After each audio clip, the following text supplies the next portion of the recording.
Thank you for listening to We Have Ways of Making You Talk. Sign up to our Patreon to receive bonus content, live streams, and our weekly newsletter with money off books and museum visits as well, plus early access to all live show tickets. That's patreon.com/WeHaveWays.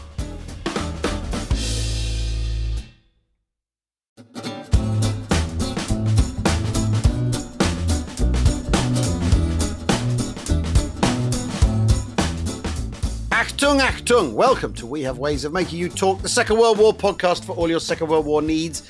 With me, Al Murray and James Holland. Jim, you're not in your usual Holland bunker. Where are you? Well, I am in a Holland bunker, but I'm in the Tom Holland bunker in Scotland. So you've just come back from Cambodia. I have been walking in the Lake District with Daisy, my Daisy. Lovely. Which has been great fun. And I've now slipped over to the other side of the country. Well, no, the other side of the UK to Berwick upon Tweed, and I'm literally overlooking the River Tweed at the moment, and Tom and Sadie's house up here. And jolly nice it is too. And do you know what? We just had lunch in Kelso, and we were going back, and I suddenly went, Admiral Ramsey Museum, Little Arrows. Oh no! What? Anyway, I said, "Come on, we go." And Tom said, "What? Should we turn around and go?" And of course, Sadie and Rachel just went, "No, we want to schnozzle. We want to go to sleep. We don't want to go to a museum on the wall." It's like, yeah, but it's Admiral fucking Ramsey. Come on. Anyway, I'm going to see what I can do to to get back there. Anyway, so that's where I am. But you're back at Murray headquarters, aren't you? After your trip, you've been drinking crud beer. Yes, crud beer. Yes. The thing is, you know, I'm sure there's plenty of words in English that work the same way back in Cambodian, in Khmer, but the fact that this crud pilsner amused me too much. And my friend who lives out there, he's given me a crud cool bag that says it's crud time and all this. Yeah. That's fantastic. Anyway, right. So let's start off with this from Hugo Drax, who I hope is currently working on a plan to send space shuttles to the moon or whatever and poison the whole of humanity, Moonraker style. Well, the Drax have a huge estate in Dorset, so I wonder whether Hugo Drax is related in some way. I wonder if Hugo Drax is, or if he's got a secret space shuttle somewhere. Anyway, Operation Jaywick, he asks, and Operation Rimau. Worthwhile special forces operations or a heroic sideshow? Yes. So these are quite exciting amphibious operations, and we don't know about them because they're in Southeast Asia. They're in kind of Singapore Harbour, and this is basically Australian Special Operations Executive, Special Operations Australia, or Z Force. Z Special Unit. I love it. Yeah, but Z Force for sure. Yeah, and it was organised by a chap called Ivan Lyon, who was British, and Hubert Edward Cass, who were these were the two kind of ringleaders. And there was an amazing book that was written in maybe the 50s or the 60s called The Heroes. The Heroes. And I've got one of those first edition hardbacks with the paperback, with the dust jacket. And it's one of those paintings that the great friend of the show, Paul Davis, loves so much. You know, that kind of sort of 1950s vibe to it. You know, we've all seen those kind of sort of original editions of the Dam Busters and stuff like that, Paul Prickle. It's that vibe. But guys in full bots. But anyway, I mean, you know, don't want to go into sort of huge great detail on this, but basically the plan was to kind of get close to Singapore, then nick a Japanese or what do you call it? A junk? Yeah, that kind of thing. Exactly. But use a kind of sort of typical coastal craft of the region so they wouldn't be discovered. And then go in, slink out in Fulberts, do limpet mines, scuttle out again, and off I go. I mean, what's not to like about that? I mean, that's your absolutely 100% nothing. 100% daring do, and also not involving a great long canoe down the mouth of a river in extreme circumstances in style of the Cockleshell Heroes. They're being a little more circumspect, perhaps, but a little bit more sort of manageable. Yeah, I guess. So they have this. They have this team, and you know, it's only, I don't know, what is it, like 15 men or something like that. And they set off from Western Australia on the 13th of August. And they get pretty close by kind of 19th of October, something like that. Yeah. No, earlier than that. They're in September. That's right. They get in there in September. They get to Singapore. And it's the night of the 26th of September, that they paddle into the harbour. They split up into little teams so they could do lots at the same time and place the Olympic mines. And they sink 6. Wow. Yeah, I mean, they're all kind of sort of merchantmen.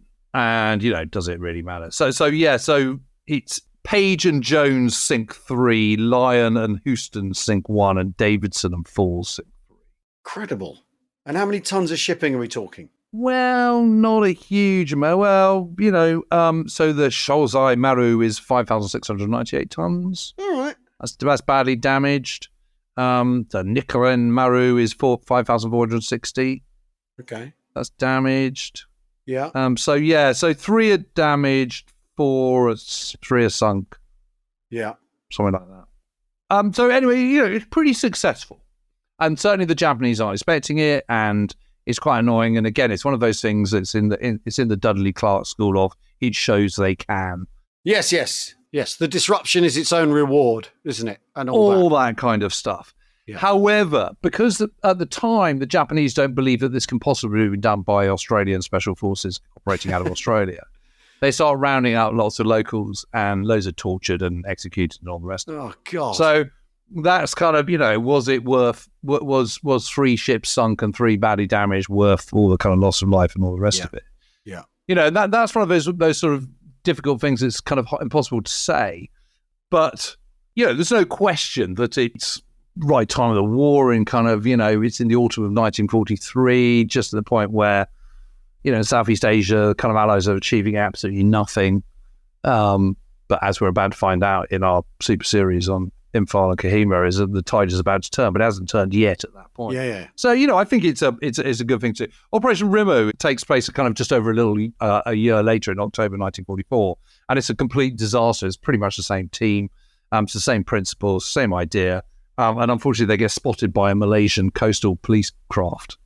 Oh no! Yeah. And they basically get rumbled, and the Japanese come after them, and they all split up and go and hide on different islands.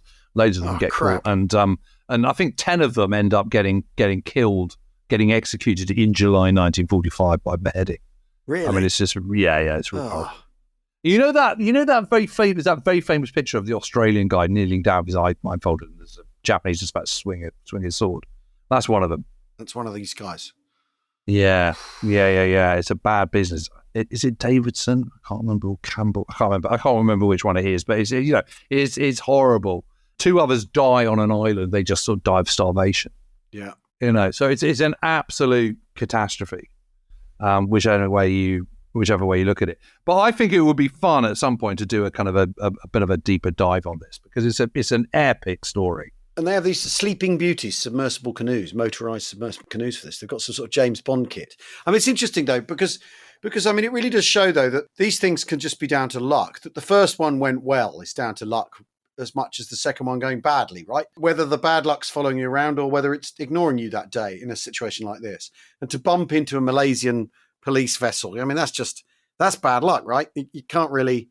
How else do you express that other than rotten luck? And then the cost is appalling. I mean... Yeah. No, it's absolutely awful.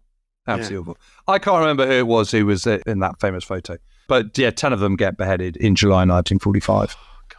Yeah. Did they do any more after that, though? No, that's it. Right. Don't know what happens to Z-Force. Z-Force. Yeah. I mean, it's a good name.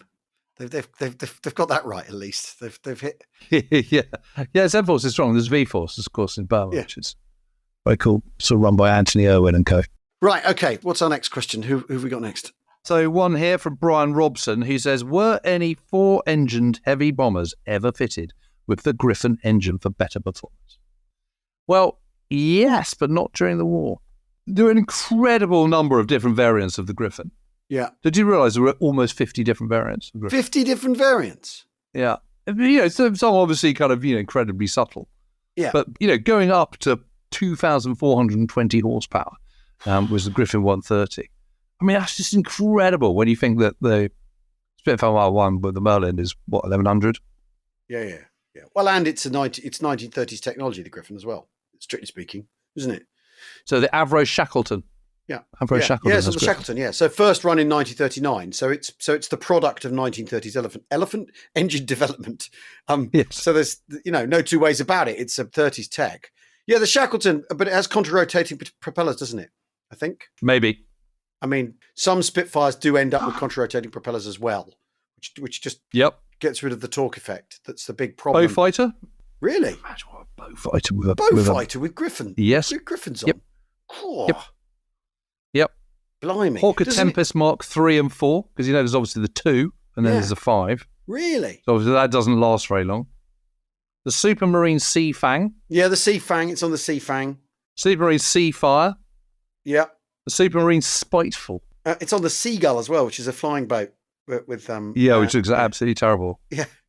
Looked all wrong. Was.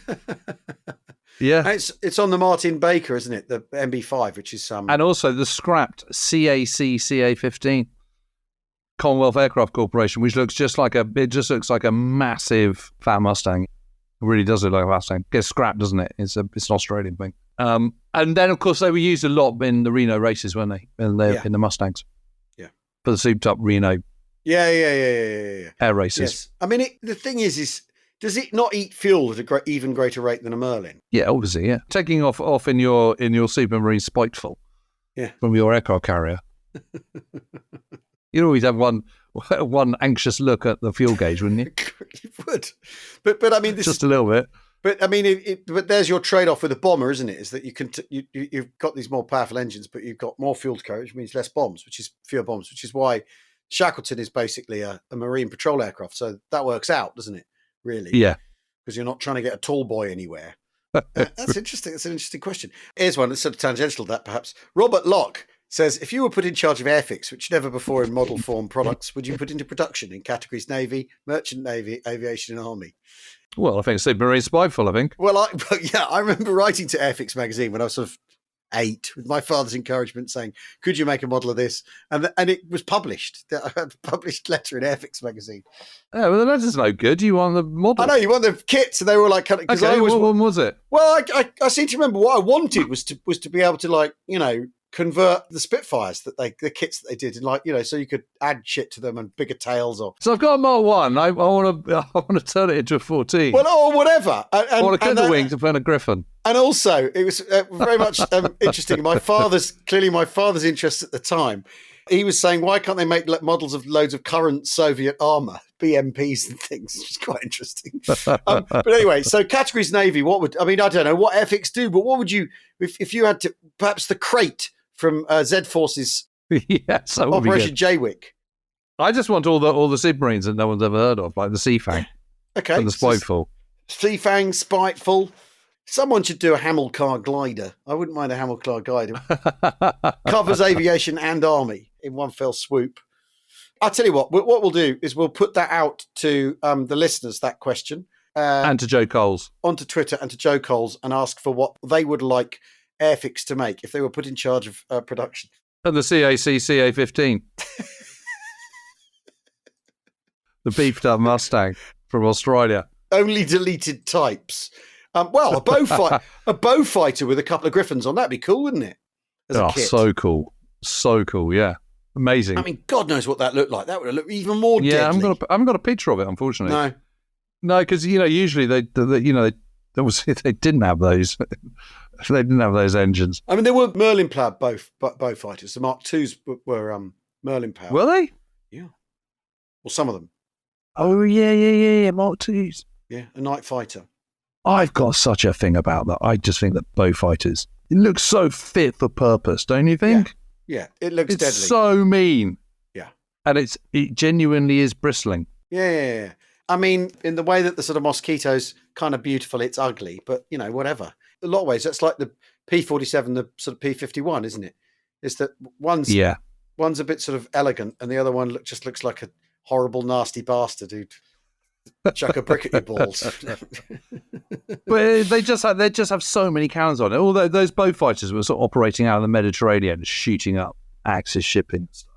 Well, normally articles about bow fighters are accompanied with a picture of some poor ship being strafed and lots of water leaping up from the ocean. Very often by Keith Burns. No, there's that picture of two Canadian bow fighters brassing up a Vorposten boot, Mercel, with their evasion stripes on, and it just looks like that ship is having the worst day imaginable. Probably was. Pretty was. Okay, so that's it. So mainly it's aircraft, even though you don't do aircraft. Yeah. I mean, a merchant navy, a Liberty ship. Do they do a? Do they do a Liberty ship? 135th Liberty ship. That would be quite the model. To where would you put that in your house? Yeah, I don't know. What would you do? 1 to 35? I mean, where would it go? I don't know. I'm sure we can find a space. You bring the box out. I don't know where this is going to go. There's always room for something like that. There's always room for something that really deserves a... Right. Well, I've got a good question here from Ken Hanning. Yes. And wishing Ken all the very best. I hope he's okay. Yeah. And making good progress. How do squaddies make their rations more palatable in the field? Any number of ways is the long short of it. I mean, the standard route is to get your hardtack biscuits. Yep. Smash them up. Yep. With the butt, put them in a cloth or something and hammer them with a rock or butt of your rifle or whatever it is into a crush, and then kind of mix it in with your corned beef and fry it up. So it is a kind of sort of corned beef hash, isn't it? Yes. I mean, and basically anything to hand. Yep. There's this there's this great Monty quote from when they get into Germany. Every German farm is well stocked with poultry, and I have no doubt many of these will go the way of all poultry. That's very good, isn't it? See, what I love about Monty is he just doesn't beat about the bush, does he? No. There's always a twinkle in the eye, isn't there? Yeah. I've just been reading this one bit about the beginning of the Battle of the Bulge, where basically he gets in his Rolls Royce, right? He sends his LOs out to find out what's going on, and one of them gets to Hodge's headquarters, and there's like Christmas dinner laid out, and it's not been eaten. They've all buggered off, basically. But basically, he turns up in his Rolls Royce at one place, and they're like, "What are you doing here? We're cut off." And he goes, "Well, I've just driven in, old boy." Literally turning up brilliant. in a roller, going, "Hello, I'm here," and giving orders. And we'd like some cigarettes. Yeah, it's quite extraordinary. Yeah. Well, Steve Zaloga, legendary historian of all things US Armour. Armored champion. Or Armored champion. Yeah, I'm a big fan of his. I've got hundreds of his books. And he's got a book coming out on the Battle of the Bulge. Right. And his big theory is that the German thrust on the Battle of the Bulge is actually defeated in the northern bit, not the southern bit. But everyone's obsessed with Bastogne because of Band of Brothers. Yeah. And the main reason no one's interested in the northern bit is because that's the bit that Eisenhower gives to Monty to take command of. Bradley took a dim view of that, as we know. And Elsenborn Ridge is where it's all at. Well, yeah. He thinks that Bastogne was it was great what they did. Well, the 101st did there and everything, but wasn't the deal breaker. Yeah. But what broke them was Elsenborn Ridge and all the stuff that's going on in the north, which I think is really good. So anyway, I haven't investigated this further, but obviously we're building up for the whole load of Battle of Bulge stuff. What with it being the 80th anniversary this Christmas. Well, it's very interesting, the descriptions of Montgomery when the battle begins and him scooting about, and Freddie de Gangon says, this is my boss. He's enjoying himself. I've never seen him. This is the situation that brings out the very best in him, where people need him and where he can come in and be clear with people, tell them what to do, what's going on. And he says, I'd never have admired my chief more than on occasions like this. Which, given the way it then plays out, and a big part of that press conference thing is Goebbels. It's Goebbels who uses the press conference, who manipulates the press conference and turns it into such a big issue in the weeks that follow it. But I think it's absolutely fascinating. And Monty sending his LOs out, and then the American divisions being put under his command and all this stuff. And there's a point where he says, well, I can't order Hodges to do this. He's not under my command. And he's just get on with it. Just get on with it. Yeah. It's fascinating. Anyway, I just want to know that this would point out for American listeners, just so you don't think we're being too kind of, Anglo-biased here. This theory is Steve Zaloga's, and Steve is American. just saying. Okay. Right, we should take a break, shouldn't we? We should take a break, and we'll come back with some more of these questions. We'll see you in a second.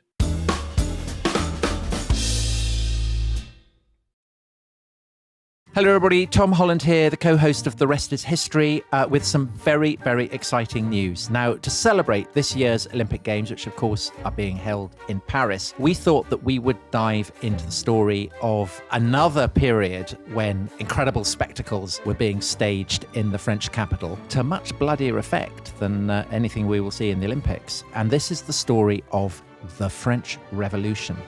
Over the span of 8 episodes running throughout the duration of the Olympics, we'll be looking at the incredible life of Marie Antoinette, the storming of the Bastille, King Louis XVI's attempted escape from Paris with the rest of the royal family, and many more seismic events. So to hear our series on the French Revolution, simply search for The Rest is History wherever you get your podcasts.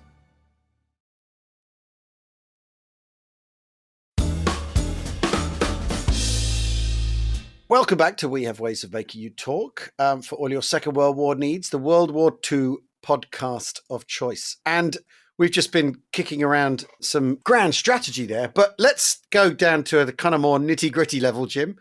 As many people in my last book, Command, were shocked to read the first chapter, which they thought was about Monty, was all about venereal disease. And the thing is, this is a question from Andrew Dunn, and it's really, really important, this.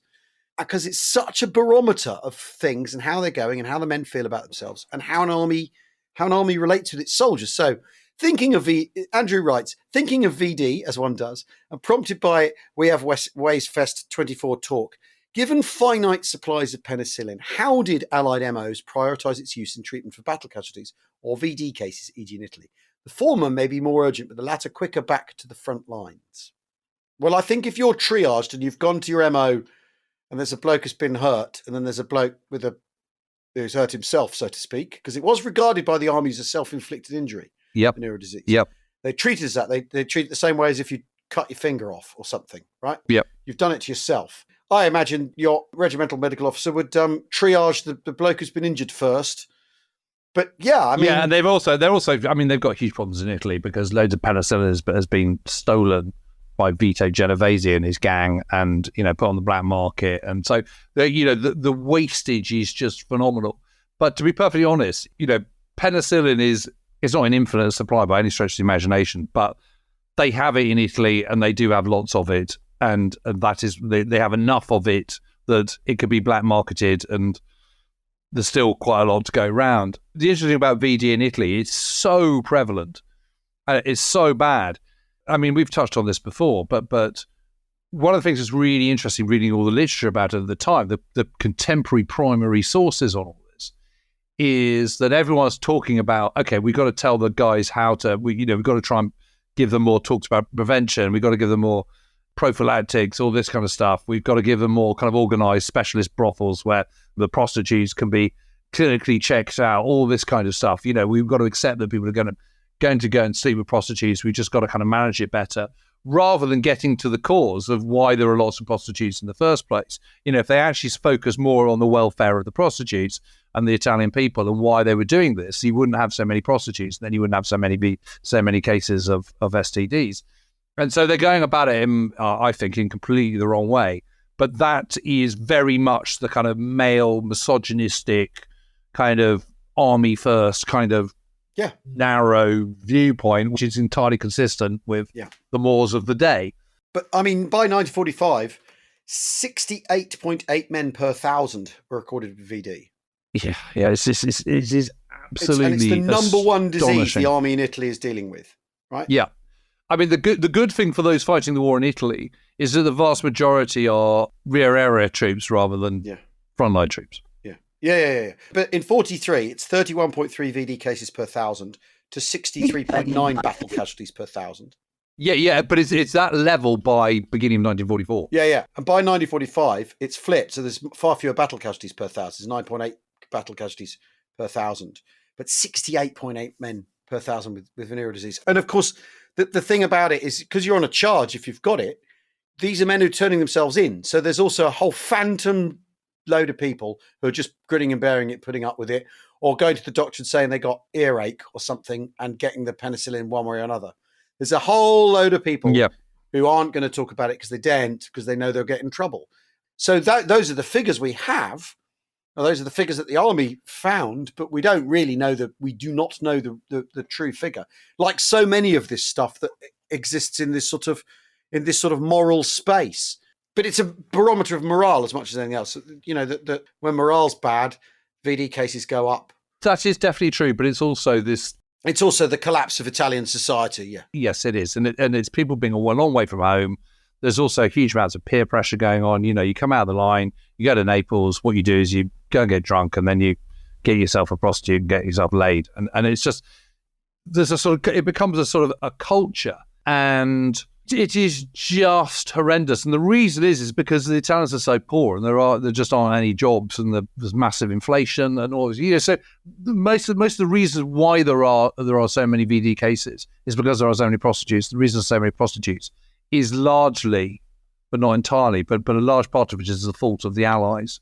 Because of their ambivalence about what to do about Italian society. Ahead of the campaign in the first place, and then being overwhelmed by the humanitarian catastrophe which strikes Italy. Of course, no one really kind of talks. I mean, Norman Lewis, obviously, in his book, Naples 44, talks about it a lot, but most people don't talk about it. I mean, you know, you're hard pushed to find any narrative histories that mention the suffering of the Italian people, unless it's a book specifically about that, of which there are hardly any. And it's not news because people are starving and dying and getting killed all around the world, and, you know, who cares about some Italian women? You know, and you know, they shouldn't have gone to war in the first place. That's the kind of attitude. But there was a humanitarian catastrophe in southern Italy at this time in 1943 all the way through to the end of the war. Yeah. Particularly in the urban centres, in the south, where, you know, the kind of, you know, inflation only came down gradually, and shortage of jobs, shortage of money, shortage of menfolk able to kind of do jobs. Loads of them in prison war camps, or in factories in Germany, or in POW camps in Canada, or wherever, or on farms in England. It's just a terrible, terrible, terrible situation, which has largely been eradicated from the narrative of the war and largely been forgotten about. But, you know, obviously post-war, the Italians didn't really talk about it too much because they didn't want to. You know, they want to sort of draw a line under all that. And obviously, if you being a prostitute because you have to, that's something you keep pretty quiet when your husband comes back or the men come back or whatever. So it's very much a kind of a hidden catastrophe. You've got a little blonde-haired son, you know what I mean? There's that to deal with, isn't there? Yeah, I mean, it's so ripe for a really good study on all this, but you know, Italians are writing it. I can't see anyone else who would either. But it's a terrible, terrible story, and it's repeated absolutely everywhere else. I think in the kind of European theatre, ETO, I think Italy's the worst place, but obviously it's going on absolutely everywhere for kind of similar reasons. Anyway, on that cheery note. Yeah, it is interesting though, isn't it? Because as you say, I mean, the accounts of the war in Italy, and I think having finally finished your audiobook and done the pickups that we had to do as we went through, found all the... Rudy Dont got promoted. He's an Oberjäger, I think, rather than a Feldfebel at one point. I can't remember anyway. That's one of the things I had to... He's an Oberjäger and he gets promoted to Feldfebel. Exactly. We kept to drop in and change his rank. Yeah, that's right. 15 locations in the book. That's right, yeah. But the thing is, though, is very often, and this is, I think, one of the things that really interests me, and it's the thing you've been talking about, how you're not a military historian, you're a historian of war, right? Is that the war in Italy is not just the extraordinary actions on Monte Cassino or Monte Camino or in Anzio. The war it's a bigger thing. Yeah, and in every direction. So it's, you know, it can be the industrial scale, it can be the operational or the bureaucratic level, or it can be the economic level, or it can be the political consequences. And that's one of the, I mean, I haven't read it yet, but we've been sent that new book about the Conservative Party's plans for what it would do if it won the election in 1945, which is like by Kit Cowell, which seems like the strangest, like, and I know it's going to be, I just know it's going to be interesting, because the opening chapter is about the Chamberlain Conservative Party having to figure out what it said to the public about why we were fighting the war in 1939. I mean, God, it's just so interesting. And it's not got a bayonet in it. And so relevant. Well, exactly. And it's not got a bayonet. How do you prepare a nation for war? Exactly. Or once you're in one, how do you then go, well, okay, now what? Oh, this is the reason we got in the war, not because of realpolitik or whatever the, you know what I mean? And I think, and then at the other end, it's this social stuff, which is the other important thing to remember, like that occupied countries that have been destabilized, overthrown, their cities smashed up, their infrastructure hobbled, their water supply smashed to pieces. What happens next? How do societies cope with that? And, in this instance, a government of occupation comes in and really doesn't really do a very good job at all. AMGOT and the ACC do a really bad job, don't they? I mean, it's the truth. The Allied Control Commission, yeah. And AMGOT and all the rest of it. Yeah. Later on in 1944, they get rid of the OT bit, the GOT bit. So it's just Allied military government rather than Allied military government of occupied territories. Yeah. It's a small thing, but you don't sit there kind of thinking, okay, this is impressive. No. Although, people like Harold Macmillan and Robert Murphy, his American equivalent, I mean, they are working tirelessly to try and improve things and try and get the situation in. So, hats off to them.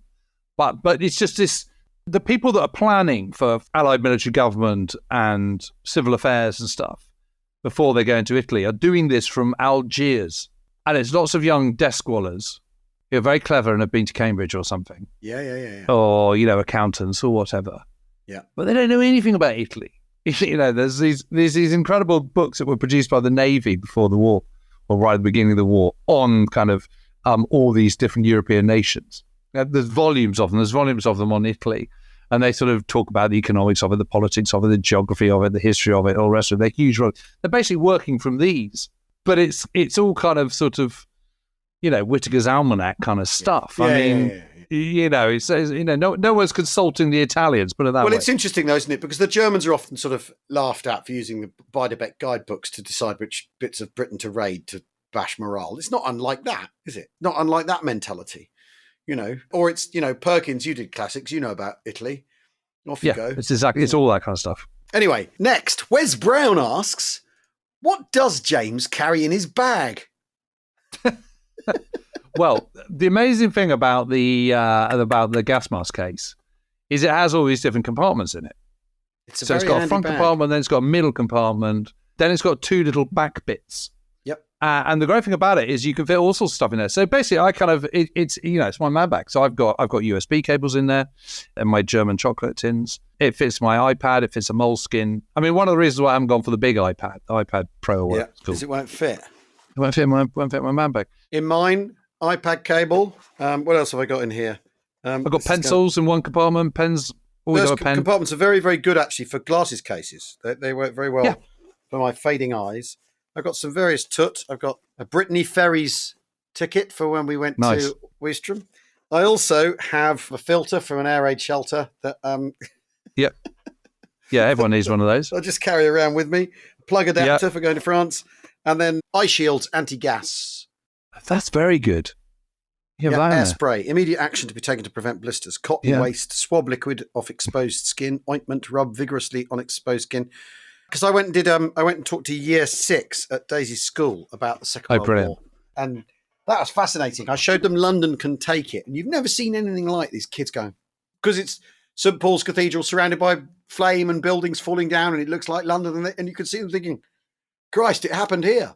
Yeah. Yeah. Yeah, who'd have thought it? Very good. Right. So that's what's in the bags. Mike asks, having just re-listened to Between the Lines, did you manage to do an episode revealing what happened at the end of the characters? Can't seem to find it anyway. Cheers. No. We didn't.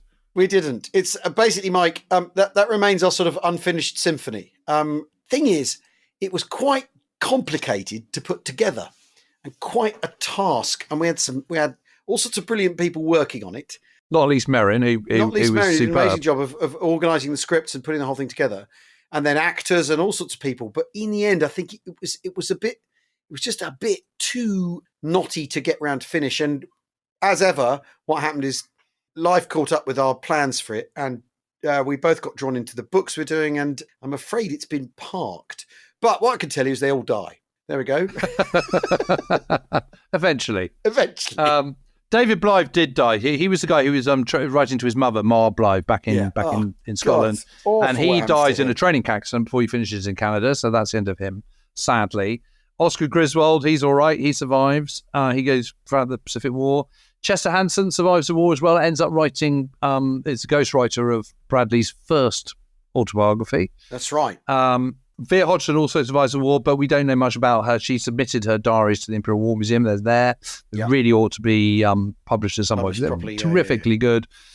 Heinz Knocker survived the war amazingly, despite the gargantuan numbers of times he bailed out of aircraft or crash landed or whatever. He sort of dabbled in politics and didn't really had a sort of slightly disappointed life. What kind of politics?